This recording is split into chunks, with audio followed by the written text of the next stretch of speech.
A adquisición do Pazo de Meirás e posterior doazón, mal chamada doazón a Franco deste ben patrimonial, está rodeada de abusos e de todo tipo de extorsións, enmarcadas dentro do contexto da propia Guerra Civil, onde a represión formaba parte da característica principal en territorio galego. Primeiros anos da transición, xa o nacionalismo galego vai a protagonizar a devolución do Pazo de Meirás, non solamente o nacionalismo galego, sino a propia sociedade. O que eu chamo a Batalla de Meirás comezou realmente xa en 1977, as primeiras movilizacións organizadas pola Federación de Asociacións Veciños pedindo a devolución ao patrimonio público do Pazo de Meirás. Vais organizar unha caravana na Coruña onde, o eslogan fundamental era que o Pazo de Meirás tiña que ser devolto, a devolución. Posteriormente, en 1983, chega tamén ao pleno municipal unha moción dun partido nacionalista de Esquerda Galega presentando a devolución do Pazo de Meirás e en esa votación votou en contra a Alianza Popular, que despois, posteriormente, foi o Partido Popular. Xogou un papel fundamental na información e a creación de conciencia e movilización cívica a constitución en 2004 da Comisión pola Recuperación de Memoria Histórica. A partir dese ano vanse a organizar marchas e manifestacións alrededor desa devolución. Vai a ser a pioneira en organizar esa reclamación que estaba na sociedade. O BNG accede á alcaldía de Sada e, polo tanto, é unha obriga intentar facer algo para recuperar o Pazo de Meirás, algo desde as institucións, para complementar ese traballo que se viña facendo tamén desde a sociedade civil. A Lei de Patrimonio Cultural de Galicia establece que os bens de interés cultural deben ser abertos ao público, polo tanto, pareceunos interesante explorar esa vía de declarar o ben de interese cultural para abrir simbólicamente o Pazo de Meirás á xente. Encontrámonos coa oposición rotunda do Partido Popular e do seu presidente e líder parlamentario, o señor Alberto Núñez Feixóo, que di que eso non era un pazo, que eran unhas torres, que non se debía declarar. En moitas ocasións pois negaron que se abriron a vía para poder devolverlle o pazo ao pobo galego. A declaración BIC foi froito dun traballo intenso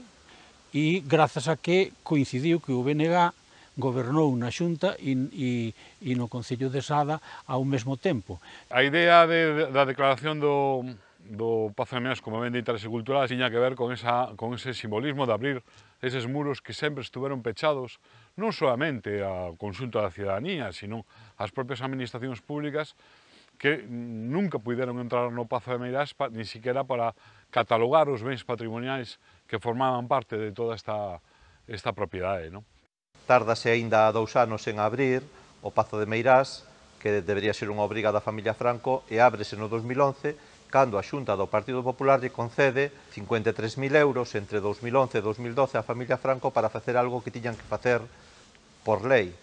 E faise esta subvención mentre se aniquilan e eliminan todas as partidas e todos os programas de memoria histórica por parte do Partido Popular na Xunta de Galicia, que se elimina, ademais de todas as programacións, de pechar a Illa de San Simón como Illa da Memoria, un dos proxectos que se elimina é Nomes e Voces, que é un programa interuniversitario para investigar a represión franquista en toda Galiza ao longo de varios anos, que cando chega o Partido Popular ao goberno, quítalle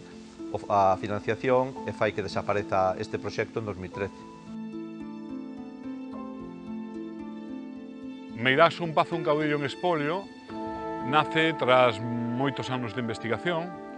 de consulta de moitas fontes orais e sobre todo, moitas fontes arquivísticas. É un proceso longo, entre outras cuestións, porque o Pazo de Meirás foi a residencia oficial do xefe do Estado. Iso implica que xenerou unha cantidade de documentación moi importante. Cando xa hai un volumen documental importantísimo, eu me poño en contacto con Manuel Pérez Lorenzo, que é un historiador local, que ten unha trayectoria no que é a recuperación da memoria histórica, sobre todo no ámbito do Concello de Sada, e vai a ser el que, con toda esa documentación e o relato que reconstruímos, vai aportar todo o que ten que ver ca historiografía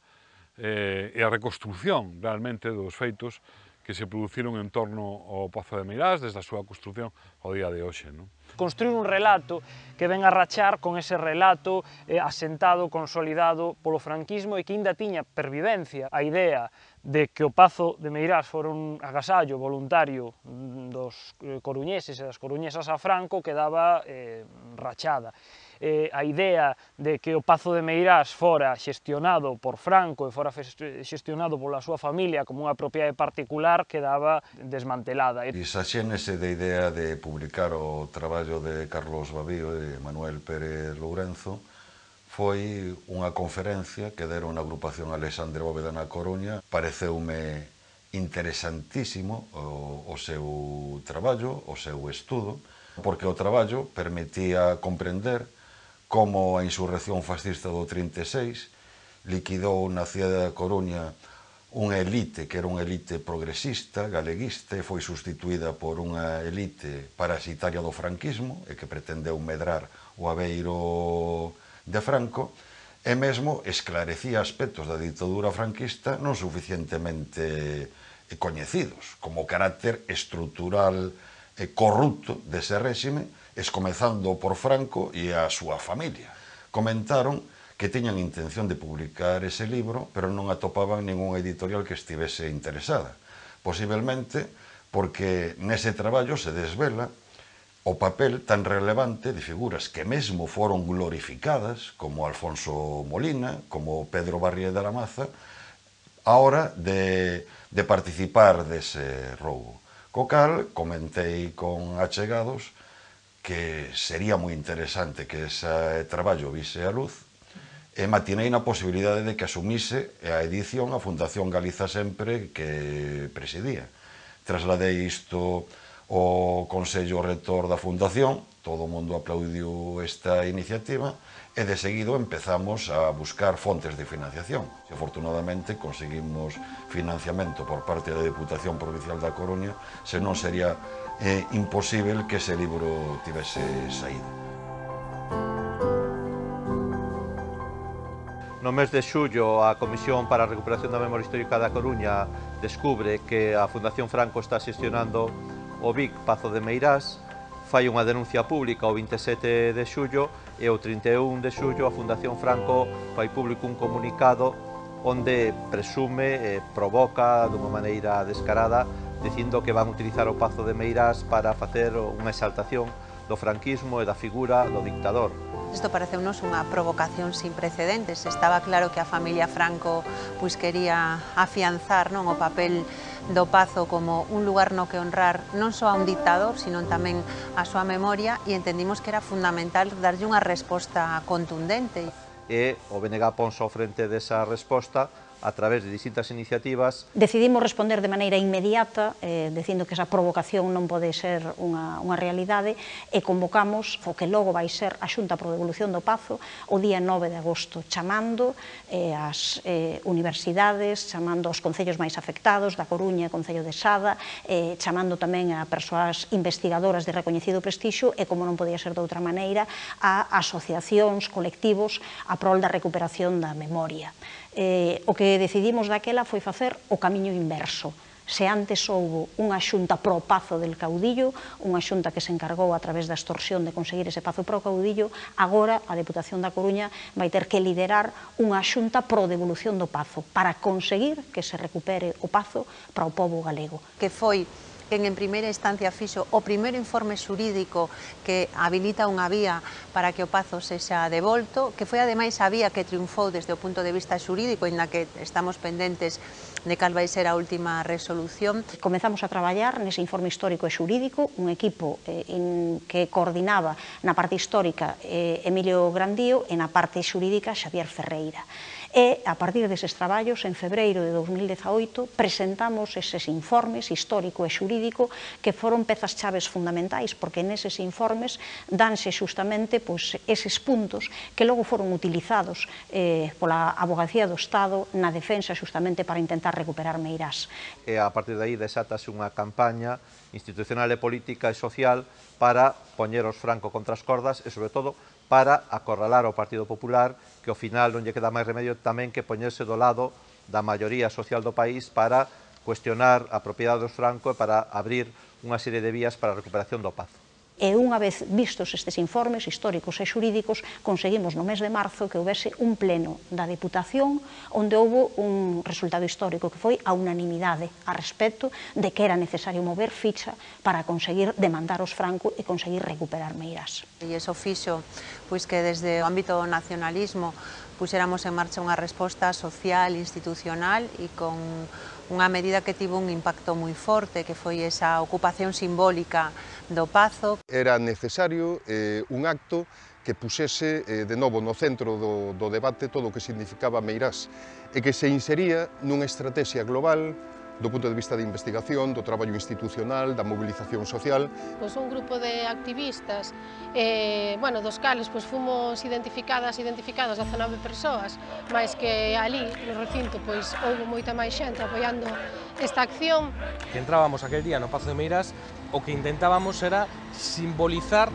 unha ocupación dun ben ocupado, non? Pero nunca tivemos intención nin de ocupar permanentemente ese inmoble, nin de provocar ningún desperfecto, nin nada polo estilo. Esa acción foi pensada para poñer o foco mediático e tamén político para forzar que todas as forzas políticas galegas se tiveran que posicionar ante esta situación. Era fundamentalmente facer unha chamada de atención, tanto os poderes públicos para que actuasen na recuperación dese ben expoliado, como tamén unha chamada de atención social, non? O conxunto da sociedade galega. Fixemos o que tiñamos que facer, fixémolo a brava, pero era imprescindível,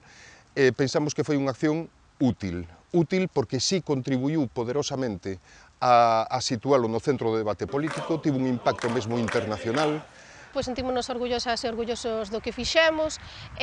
acompañado da acción institucional e da acción política, pensamos que foi unha acción moi útil para poñer o foco sobre esta cuestión. O certo é que a CNN de Franza doulle bastante máis importancia ao tema que a propia televisión galega. Foi, por tanto, unha acción decisiva para que esta reclamación collese corpo social e mesmo obrigase a forzas políticas a ter que posicionarse favorablemente. Fai que o Partido Popular quede sin vías de saída para cambiar a súa posición, que o fai no mes de setembro un acordo parlamentario tamén. O traballo final foi moi importante, eu creo que a acción de Meirás xunto con outros traballos realizados desde o nacionalismo fixeron que estemos onde estamos. Asumimos con todas as súas consecuencias, sabendo que podía haber algunha consecuencia, como é o caso no que nos enfrontamos agora mesmo, esa denuncia da familia Franco, máis que, en todo caso, asumíamos como un exercicio de coherencia e tamén de dignidade. Eu creo que, en definitiva, esa acción social, esa acción institucional, esa labor de presión política foi determinante para que no Parlamento galego e, en xeral, no conxunto das institucións do noso país se asumira que o Pazo tiña que ser devolto, porque ese non foi o punto de partida. Hai máis de 20 anos, cando nos traíamos precisamente ese debate ao Parlamento galego, e que nos quedábamos sós. E para min é unha gran victoria da perseverancia que a día de hoxe a situación sexa moi diferente. E vimos nestes últimos días como pretendían mesmo colgarse esta medalla, que é certo que ao final no Parlamento galego se conseguiu unanimidade neste tema, pero foi gracias a que houve persoas que antes abriron este debate e deron unha batalla no ámbito social e institucional moi forte. O Grupo de Memoria Histórica do Parlamento Europeo, no que tamén está integrado o BNG, visitou o Pazo de Meirás en maio de 2018. Entramos nesta propiedade por primeira vez que entraba un grupo institucional e, ademais, podendo constatar con prensa e con unha ampla delegación plural de moitos partidos políticos que este pazo foi roubado e podendo ver o espolio, como tamén ver esas estatuas do Pórtico da Gloria. E deu a volta ao mundo porque nós, dende o BNG, levamos tamén o tema a Nacións Unidas, concretamente a Comisión de Dereitos Humanos. Ana Pontón e eu visitamos Xenebra para entregar unha denuncia e, grazas tamén a esas denuncias internacionais, tanto na ONU como no Parlamento Europeo, estamos neste camiño. puxémonos en contacto, primeiro con Patrimonio Nacional, que se inhibiu do tema, que dixo que non quería saber nada, e logo cos sucesivos gobernos, en primeiro lugar aínda gobernando o Partido Popular,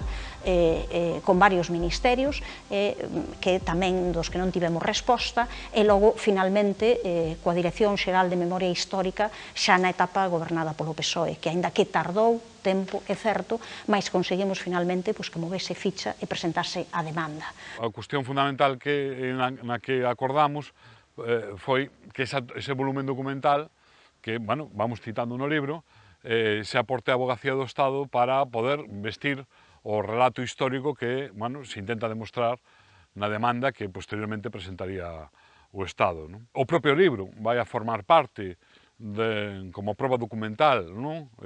que se aporta á causa que presenta a demanda no anexo documental da Avogacía do Estado. Se atendemos a sentencia que se produce despois, que ten en consideración todos os procesos históricos que se dá, no contexto no que se dan, o libro foi unha proba fulcral, fundamental.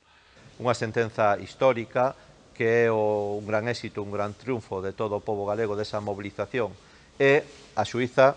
decreta a execución provisional da sentenza. Unha sentencia que ao final xulga e condena á ditadura, ao franquismo, que por primeira vez o fai atendendo ao contexto histórico da ditadura. Nese momento, o BNG advirte públicamente, fai unha denuncia de que hai unha operación da familia Franco para facer unha mudanza do Pazo de Meirás, que en realidade non é unha mudanza, pretende ser un novo saqueo, e alertamos desta situación e pedimos que se tomen medidas cautelares. Efectivamente, isto pedímolo un sábado e o luns seguinte a xuíza, por petición tamén da Avogacía do Estado, decreta estas medidas cautelares, inmoviliza de alguna maneira todo o que está en Meirás, ordena facer un inventario de todos os bens e isto impide que se produza ese saqueo. Como galega eu síntome moi orgullosa de que estemos liderando a loita antifranquista desde Galiza. De feito, é a primeira vez que os francos se teñen que sentar nun xulgado para responder por este caso polo roubo do Pazo. O BNG xa ten presentado diversas iniciativas no Congreso, unha delas, unha vez coñecida a sentencia, para que o Estado, no momento que teña a propiedade efectiva, o transfira á Xunta de Galiza, porque a reclamación é que o Pazo é do pobo galego. Hai moitos máis bens expoliados polo franquismo, concretamente un dos que simbólicamente se ten falado moito é das estatuas do Pórtico da Gloria. O Bloque Nacionalista Galego tivemos unha iniciativa para intentar mover como o estado en que está a demanda interposta polo Concello de Santiago a respecto de conseguir que volvan as estatuas do Mestre Mateo en poder dos Franco. Que é evidente que forman parte do noso patrimonio e que ademais está documentado que quen as mercou foi o Concello de Santiago de Compostela. Pois o que fixemos foi presentar unhas iniciativas para conseguir que houvese outras administracións que tamén se posicionasen no asunto. A Xunta de Galiza, a Deputación da Coruña, realmente administracións que tamén teñen parte. Necesitamos que haxa uns informes feitos, avalados fundamentalmente no traballo realizado por Francisco Prado Vilar, realmente un investigador de recoñecido prestixio, que leva moitísimo traballado e coñece todo o detalle do que foi o percurso seguido polas estatuas ao longo das décadas, e que toda esa documentación é necesaria que chegue ás instancias xurídicas para podermos ter neste caso tamén unha sentenza favorable. Ese é o camiño que levamos, que seguiremos coas pías de Moraime, que seguiremos facendo tamén que a biblioteca de Meirás tamén volva, tamén pertenza ao pobo galego, é algo que creemos que fomos capaces de conseguir con esa unión fundamental do traballo asociativo, de traballo institucional e de traballo investigador. Desde o meu punto de vista, representa un antes e un despois na loita antifascista, na loita antifranquista e na loita polos valores democráticos, da memoria democrática. Nos de cara ao futuro, creemos non só que hai que reclamar que o Pazo de Meirás sexa de titularidade de Galiza, sino que teñamos unha xestión conxunta na que participe o Goberno galego, a propia Deputación da Coruña e o Concello de Sada. Imos dar a batalla desde as institucións e tamén socialmente e a través da investigación histórica para que